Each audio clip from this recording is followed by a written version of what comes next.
ಕರ್ನಾಟಕ ರಾಜ್ಯದ ತುದಿಯಲ್ಲಿ ಇರುವಂಥ ಬೀದರ್ಕ ಹೊಂಟ ನೋಡ್ರಿ ಕಾಕ. ಮತ್ತು ಬೀದರ್ಕ ಮತ್ತೆ 3ನೇ ಸಾರಿ ಪ್ರಯಾಣ ಮಾಡಕತ್ತಾನ. ಬೀದರ್ಕ 3ನೇ ಸಾರಿ ಪ್ರಯಾಣ ಮಾಡಕ್ಕೆ ಯಾಕೆ ಹೊಂಟಾನಂದ್ರೆ ಅಲ್ಲಿ ಬಹಳಷ್ಟು ಅತ್ಯಮೂಲ್ಯವಾದ ರಾಜಕೀಯ ರತ್ನಗಳು ಅದಾವ. ಆ ರತ್ನಗಳು ಹುಡುಕ್ಯಾಡಕ್ಕೆ ಹೋಗುವಾಗ ಹೊಳಪು ಬರುವಂಥ ಆ ರತ್ನವೇ ರಾಜಶೇಖರ್ ಪಾಟೀಲ್. ಹುಮನಾಬಾದ್ಗೆ ಹೊಂಟನ್ರಿ. ಹುಮನಾಬಾದ್ ಮತಕ್ಷೇತ್ರ ಕರ್ನಾಟಕ ರಾಜ್ಯದಲ್ಲಿಯೇ ಅಭಿವೃದ್ಧಿ ಪಥದಲ್ಲಿ ದಾಖಲೆಯಾಗಿ ತೋರಿಸಿಕೊಟ್ಟಂಥ ರಾಜಶೇಖರ್ ಪಾಟೀಲ್ ಅಲ್ಲಿ ಮತ್ತೆ ಚುನಾವಣಾ ಸ್ಪರ್ಧೆ ಮಾಡಿ ಮತ್ತೂ ಶಾಸಕರಾಗಿ ಕರ್ನಾಟಕ ರಾಜ್ಯದಾಗ ಕಾಂಗ್ರೆಸ್ ಬರ್ತೈತಿ, ದೊಡ್ಡ ಹುದ್ದೆ ತಗೋತಾರ. ಯಾಕರೆ ಹುಮನಾಬಾದ್ ಜನ ಮರ್ಯಾಕ ಸಾಧ್ಯ ಇಲ್ಲಲ್ರಿ. ಹುಮನಾಬಾದ್ ಜನ ಪುಣ್ಯವಂತರ್ರಿ. ಬಹಳಷ್ಟು ಹುಮನಾಬಾದದ ಜನ ಯಾವಾಗಲೂ ರಾಜಶೇಖರ್ ಪಾಟೀಲ್ ಅವರ ಕೈ ಹಿಡಿದವರು. ಯಾಕಂದ್ರೆ ರಾಜಶೇಖರ್ ಪಾಟೀಲ್ ಎಲ್ಲ ಜಾತಿ ಸಮುದಾಯವರದ ಜೊತೆ ಅನೋನ್ಯ ಸಂಬಂಧ, ಹೃದಯವಂತ, ದಾನಿ, ಕರುಣಾಮಯಿಯಾದಂಥ ಇಂಥ ಬಾಹುಬಲಿ ವ್ಯಕ್ತಿನ ರಾಜಶೇಖರ್ ಪಾಟೀಲ್ನ ಕಳ್ಕೊತಾರ್ರಿ. ಯಾರಾದರೂ ಅರಸಿ ಬಂದವನಿಗೆ ಅನ್ನ ನೀಡು, ಆಸರೆ ನೀಡು, ನೆರಳು ನೀಡು. ಕರ್ನಾಟಕ ರಾಜ್ಯದ ಇದೇ ಘನ ಸರ್ಕಾರದಲ್ಲಿ ಉನ್ನತ ಸ್ಥಾನದ ಮಂತ್ರಿ ಸ್ಥಾನ ಹೊಂದಿದಂಥ, ಗಣಿ ಇಲಾಖೆ ಹೊಂದಿದಂಥ ಈ ರಾಜಶೇಖರ್ ಪಾಟೀಲ್ ಬಹಳ ಸರಳ ವ್ಯಕ್ತಿ, ಎಲ್ಲರಿಗೂ ಬೇಕಾದ ವ್ಯಕ್ತಿ. ಕನಿಷ್ಠ ಅಲ್ಲಿ 60-70ರಿಂದ 80 ಸಾವಿರ ಮುಸಲ್ಮಾನರಿದ್ದರೂ ಸಹಿತ ಈ ಎಲ್ಲ ಮುಸಲ್ಮಾನರೂ ಸಹಿತ ರಾಜಶೇಖರ್ ಪಾಟೀಲರ ಬಗ್ಗೆ ಬಹಳ ಪ್ರೀತಿ ಪ್ರಶಂಸೆಗೆ ಪಾತ್ರ ಆಗ್ತಾರೆ.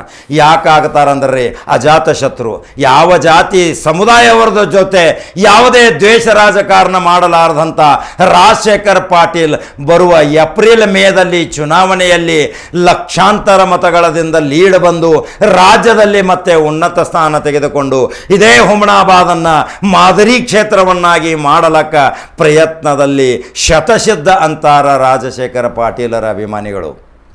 ಯಾವಾಗಲೂ ರಾಜಶೇಖರ ಪಾಟೀಲರನ್ನ ಭೇಟಿ ಹಾಕಿ ಹೋಗ್ರಮ್ಮಿ. ಜೀವನದಾಗ ಒಬ್ಬೊಬ್ಬರು ಶಾಸಕರನ್ನ ಭೇಟಿ ಹಾಕಿ ಹೋಗ್ಬೇಕ್ರಿ. ಯಾಕೆ ಹೇಳ್ತಾನೆ ಕಾಕ ಅಂದ್ರೆ ನೀವು ಪ್ರತ್ಯಕ್ಷ ನೋಡಿ ಪ್ರಮಾಣಿಸ್ಕೋಬೇಕು. ಯಾಕಂದ್ರೆ ಕಾಕ ಬರೀ ಹೇಳ್ತಾನೆ ಅಂದಮೇಲೆ ಅದು ಎಷ್ಟು ಸತ್ಯಾಂಶ ಐತಿ, ನಿಜಾಂಶ ಐತಿ ಅನ್ನೋದು ಕಂಡು ಹಿಡಿಯೋ ಕರ್ತವ್ಯ ನನ್ನ ಆತ್ಮೀಯ ನನ್ನ ಪ್ರೇಕ್ಷಕರಿಗೆ ಐತಿ. ಆ ಹಕ್ಕನ್ನು ನಿಮಗೆ ಕೊಟ್ಟೇನಿ. ಆಕಸ್ಮಿಕವಾಗಿ ರಾಜಶೇಖರ್ ಪಾಟೀಲ್ ಅವರ ಮನೆಗೆ ಹೋಗ್ರಿ ಒಮ್ಮೆ. ಅಲ್ಲಿ ನಿಮಗೆ ಕೊಡುವತ ಗೌರವ, ಸೌಜನ್ಯತನ, ಅವರ ಆಪ್ತ ಕಾರ್ಯದರ್ಶಿಗಳು, ಅವರ ಗನ್ಮ್ಯಾನ್ಗಳು ಹೆಂಗೆ ಕರೀತಾರೆ ನೋಡ್ರಿ. ಒಳಗೆ ಕರೆದ ಎರಡು ಚಂದ ಮಾತಾಡಿಸ್ತಾರೆ. ಯಾವ ಅಹವಾಲ ತೆಗೆದುಕೊಂಡು ಬಂದೇರಿ, ಯಾವ ಕೆಲಸ ತಗೊಂಡು ಬಂದೇರಿ, ಯಾವ ಇಲಾಖೆಯ ಕೆಲಸ ಐತಿ, ಯಾವ ಇಲಾಖೆಯ ಕೆಲಸ ಬಾಕಿ ಐತಿ, ತಕ್ಷಣ ಫೋನ್ ಮಾಡಿ ಆ ಸದರಿ ಸಂಬಂಧಪಟ್ಟ ಇಲಾಖಾ ಮುಖ್ಯಸ್ಥರಿಗೆ ಫೋನ್ ಮಾಡಿ ನಿಮ್ಮ ಸಮಸ್ಯೆಯನ್ನು ತಕ್ಷಣದಲ್ಲಿ ಇತ್ಯರ್ಥ ಮಾಡುವಂಥ ಇಂಥ ರಾಜಶೇಖರ್ ಪಾಟೀಲ್ ಹುಮನಾಬಾದದಿಂದ ಕಳ್ಕೊಳ್ಳೋಕೆ ಸಾಧ್ಯ ರೀ. ಪುಣ್ಯವಂತ ಮತದಾರ ಹುಮನಾಬಾದವರೇ, ದೇವರು ನಿಮಗೆ ಇಂಥ ಸುಪುತ್ರ ಕೊಟ್ಟಾನ. ಆ ಹುಮನಾಬಾದ ಜನ ಏನು ಬೇಡಿ ಬಂದಿರೋ ಗೊತ್ತಿಲ್ಲ, ಇಂಥ ರಾಜಶೇಖರ ಪಾಟೀಲ್ನಂಥ ಅತ್ಯಮೂಲ್ಯ ಡೈಮಂಡನ್ನು ಕಳ್ಕೊಳ್ಳೋಕ್ಕೆ ಸಾಧ್ಯ ಇಲ್ಲ. ಅಲ್ಲಿ ಎಷ್ಟೋ ಜನ ಒಂದು ಸಮುದಾಯದ ಜನ ಬಂದು ಒಂದು ಸಮುದಾಯದ ಎಲ್ಲಿಂದಲೋ ಬಂದು ಅಲ್ಲಿ ನಿಂದ್ರಾಕ ಹೊಂಟಾರ. ಆದ್ರೆ ಅದು ಆಗತೈತೇನ್ರಿ?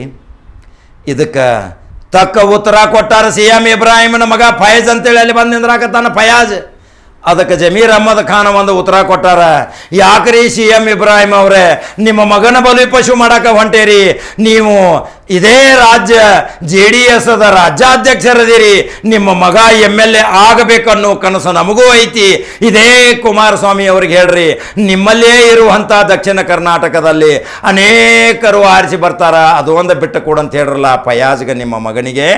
ನೀವು ರಾಜ್ಯಾಧ್ಯಕ್ಷರದಿರಿ, JDSದಿಂದ ಪ್ರಬಲ ಆಕಾಂಕ್ಷಿಯಾಗಿ ನಿಮ್ಮ ಮಗನ ಯಾವ ಸಮುದಾಯದ ಜನ ಹೆಚ್ಚದಾರ ಅಲ್ಲಿ ಬರಾಕತ್ತೀರಿ.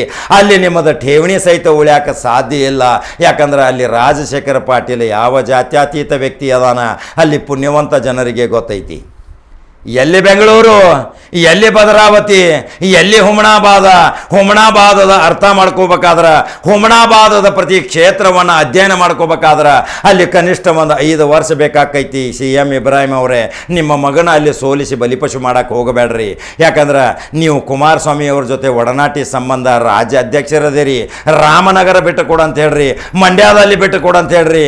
ಎಲ್ಲಿ ಅವರ ಧರ್ಮಪತ್ನಿ ಆರಿಸಿ ಬರ್ತಾರ ಆ ಕ್ಷೇತ್ರದಿಂದ ನನ್ನ ಮಗನನ್ನು MLA ಮಾಡ್ರಿ ಅಂತ ಹೇಳ್ರಿ. ಇದು ನಮ್ಮ ಕನಸು ಐತಿ, ನಿಮ್ಮ ಮಗ MLA ಆಗ್ಬೇಕನ್ನೋದು. ನೀವು ಎಲ್ಲಿಂದಲೋ ಬಂದು ಯಾವುದೇ ತುದಿಗೆ ನಿಂತು ಹೆಸರು ಕೆಡಿಸ್ಕೊಂಡು ಮತ್ತೆ ನೀವು ಹೆಂಗೆ ರಾಜಕೀಯದಿಂದ ರಾಜೀನಾಮೆ ಕೊಟ್ಟು ಕಾಂಗ್ರೆಸ್ ಪಕ್ಷ ಬಿಟ್ಟು JDS ರಾಜ್ಯಾಧ್ಯಕ್ಷರಾಗಿರಿ. ಕೇವಲ ನಿಮ್ಮನ್ನು ಭಾಷಣ ಮಾಡೋಕೆ 5 ವರ್ಷಕ್ಕೊಮ್ಮೆ ಅಷ್ಟ ಉಪಯೋಗ ಮಾಡ್ತಾರೆ. CM ಇಬ್ರಾಹಿಂ ಅವರೇ, ನಿಮ್ಮ ಗತ್ತು ತಾಕತ್ತು ತೋರಿಸ್ರಿ, ಅದೇ ಒಕ್ಕಲಿಗರ ಪ್ರಾಬಲ್ಯ ಇರುವಂಥ ಕ್ಷೇತ್ರವನ್ನು ಆಯ್ಕೆ ಮಾಡ್ಕೊ ಅಂತ ಹೇಳ್ರಿ. ಇಲ್ಲಿ ರಾಜಶೇಖರ ಪಾಟೀಲ್ನನ್ನು ಸೋಲಿಸುವಂಥ ಯಾರ ಧೀರ ಬರುವುದಿಲ್ಲ. ಯಾಕೆ ಬರುವುದಿಲ್ಲ ಅಂದ್ರೆ ದ್ವೇಷ ರಾಜಕಾರಣಿ ಅಲ್ಲ, ಯಾವುದೇ ಸಮುದಾಯವನ್ನು ತುಚ್ಛವಾಗಿ ನೋಡುವಂಥ ವ್ಯಕ್ತಿ ಅಲ್ಲ, ಯಾವುದೇ ಒಂದು ಕಮಿಷನ್ ಏಜೆಂಟ್ ಅಲ್ಲ, ಯಾವುದೇ ಸರ್ಕಾರಿ ಯೋಜನೆಗಳನ್ನು ಗುಳುಮ ಮಾಡಿ ಹಣ ವಸೂಲಿ ಮಾಡುವಂಥ ದಂಧೆ ಮಾಡಲಾರದಂಥ ಕಪ್ಪು ಚುಕ್ಕೆ ಇಲ್ಲದಂಥ ಏಕೈಕ ವ್ಯಕ್ತಿ ಅಂದರೆ ರಾಜಶೇಖರ್ ಪಾಟೀಲ್.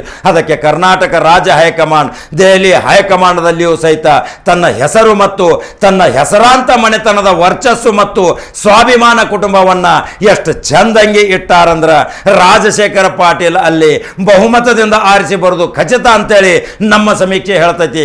ಕಾಕಾನ ಸಮೀಕ್ಷೆ ಯಾವಾಗ ಹುಮನಾಬಾದದ ಮಾಡೈತೆ ಅಂದಮೇಲೆ ಯಾವಾಗಲೂ ಹುಸಿ ಹೋಗೋದಿಲ್ಲ. ರಾಜಶೇಖರ ಪಾಟೀಲ್ ಅಲ್ಲಿ ಬಹುಮತದಿಂದ ಆರಿಸಿ ಬರ್ತಾರ. ಇನ್ನು ಅನೇಕ ಘಟಾನುಘಟಿಗಳ ಪ್ರಯತ್ನ ಮಾಡಾಕತ್ತಾರ. 1ನೇ ಸಮೀಕ್ಷೆ ಮಾಡಿದ ತಕ್ಷಣ ಮುಂದೆ ಬರ್ತಾರ, 2ನೇ ಸಮೀಕ್ಷೆಯಲ್ಲಿ 50% ಹಿಂದೆ ಹೋಗ್ತಾರ, 3ನೇ ಸಮೀಕ್ಷೆ ಮಾಡಿದ ತಕ್ಷಣ 100ಕ್ಕೆ 100 ರಾಜಶೇಖರ್ ಪಾಟೀಲ್ ಪರವಾಗಿ ಒಲವು ತೋರ್ಸಾಕತ್ತಾರ. ಅಲ್ಲಿ ಜನ, ಪ್ರತಿಯೊಂದು ಸಮುದಾಯದ ಜನ ರಾಜಶೇಖರ್ ಪಾಟೀಲ್ನ ಬೆನ್ನ ಹತ್ಯಾರ ಅಂದಮೇಲೆ ಯಾರು ಏನು ಮಾಡೋಕ್ಕೆ ಸಾಧ್ಯ ಇಲ್ಲ. ಅಲ್ಲಿರುವಂಥ ಯುವಕ ಯುವತಿಯರಿಗೆ ಅನೇಕ ಉದ್ಯೋಗಾವಕಾಶಗಳನ್ನು ಕೊಟ್ಟಂಥ, ಅನೇಕ ಶಿಕ್ಷಣ ಸಂಸ್ಥೆಗಳನ್ನು ಹೊಂದಿ ಅನೇಕ ಕೈಗಾರಿಕೋದ್ಯಮಗಳನ್ನು ಮಾಡಿದಂಥ ಏಕೈಕ ಹುಮನಾಬಾದ್ದಲ್ಲಿ ರಾಜಕಾರಣಿಯ ಒಂದು ತಾಕತ್ತಿಟ್ಕೊಂಡಂಥ ಸ್ವಾಭಿಮಾನ ಹೃದಯವಂತ ವ್ಯಕ್ತಿ ಅಂದರೆ ರಾಜಶೇಖರ್ ಪಾಟೀಲ್. ರಾಜಶೇಖರ್ ಪಾಟೀಲ್ ಏಪ್ರಿಲ್ದಲ್ಲಿ ಬರುವಂಥ ಚುನಾವಣೆಯಲ್ಲಿ ವಿಧಾನಸಭಾದಲ್ಲಿ ಬಾವುಟ ಹಾರಿಸ್ತಾರ. ಮತ್ತೆ ಉನ್ನತ ಸ್ಥಾನದ ಮಂತ್ರಿಯೊಂದಿಗೆ ಹುಮನಾಬಾದಕ್ಕೆ ಬರ್ತಾರ. ಆ ಹುಮನಾಬಾದದ ಜನತೆ ಅದೇ ಎಸ್ಕಾಟ್ ಗನ್ಮ್ಯಾನ್ ನೋಡುವಂಥ ಭಾಗ್ಯ ನಿಮಗೆ ಸಿಗತೈತಿ. ಮತ್ತೆ ಅಭಿವೃದ್ಧಿ ಪಥದತ್ತ ರಾಜಶೇಖರ್ ಪಾಟೀಲ್ ನಿಮ್ಮ ಕ್ಷೇತ್ರವನ್ನು ಮುನ್ನಡೆಸ್ಕೊಂಡು ಹೋಗ್ತಾರ ಅನ್ನೋದೇ ವಿಶೇಷ ಸ್ಟೋರಿ. ಈ ಸ್ಟೋರಿ ನಿಮಗೆ ಹುಮನಾಬಾದದ ಮಹಾಜನತೆಗೆ ಹೆಂಗೆ ಅನ್ನಿಸ್ತೈತಿ, ಬೀದರ್ದ ಮಹಾಜನತೆ ಹೆಂಗೆ ಅಂತೀರಿಪ್ಪ? ಮತ್ತೆ ಬಾಲ್ಕಿಗೆ ಹೋಗ್ತೀನಿ, ಭೀಮನ್ನ ಈಶ್ವರ್ ಖಂಡ್ರೆ ಅವರ ಸ್ಟೋರಿ ತಗೊಂಡ ಕಾಕೋತ ಕೂಡ್ರಿ. ಈಶ್ವರ್ ಅವರ ಇತಿಹಾಸ ಸಾಮ್ರಾಜ್ಯ ಹೇಳ್ತೀನಿ. ರಾಜಶೇಖರ್ ಪಾಟೀಲರ ಅಭಿಮಾನಿ ಬಳಗ, ರಾಜಶೇಖರ್ ಪಾಟೀಲ್ ಅವರ ಎಲ್ಲ ಮತದಾರರು ಏನು ನಿಮ್ಮ ಅಭಿಪ್ರಾಯ ಕಾಕನ ಜೊತೆ ಹಂಚ್ಕೋರಿಪ್ಪ. ನಂಬರ್ 1 ಚಾನಲ್ ಫಾಲೋ ಮಾಡಿರಿ, ಲೈಕ್ ಮಾಡಿರಿ, ಶೇರ್ ಮಾಡಿರಿ. ಮತ್ತೆ ಕಡಕ ಸುದ್ದಿ ಹಂಗೆ ಬರ್ತೀನಿ. ನಮಸ್ಕಾರ.